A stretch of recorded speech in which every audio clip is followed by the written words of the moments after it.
श्री डोंगरे जी महाराज की बंबई की पहली कथा थी और उस समय होर्डिंग बैनर इतने जल्दी मशीन से छपते नहीं थे, कलम से लिख कर के बैनर बनाए जाते थे कपड़े के। लोगों ने बड़ी विनम्रता से पूछा कि महाराज जी ऐसी बात क्यों?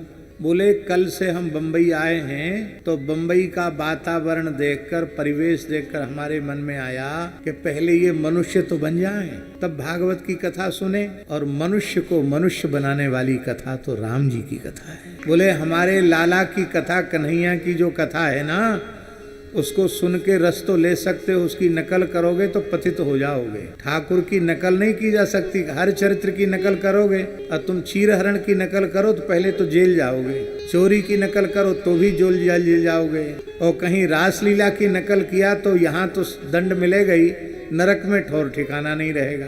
तो श्री कृष्ण के सब चरित्र श्रवण के और रस लेने के योग्य हैं, सब चरित्र अनुकरण के योग्य नहीं हैं। केवल राम जी का ही चरित्र ऐसा है जो प्रातः काल जगने से लेके सोने तक उनकी प्रत्येक क्रिया, उनका प्रत्येक व्यवहार प्रत्येक मनुष्य के लिए अनुकरणीय है।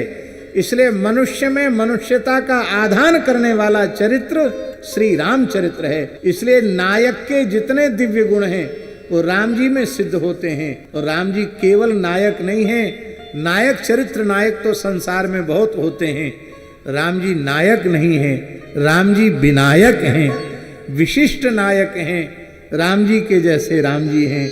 इसलिए आज भी कहा जाता रामादिवत प्रवर्तितव्यम न रावणादिवत। रावण चाहे जितना उत्तम कुल पुलस्त कर नाची, शिव विरंच पूजे बहुभांति हो, चाहे जितना वेदों का प्रकांड पंडित हो, लेकिन उसका चरित्र आदर्श नहीं, अनुकरणीय नहीं। राम जी का ही चरित्र आदर्श है, राम जी का ही चरित्र अनुकरणीय है।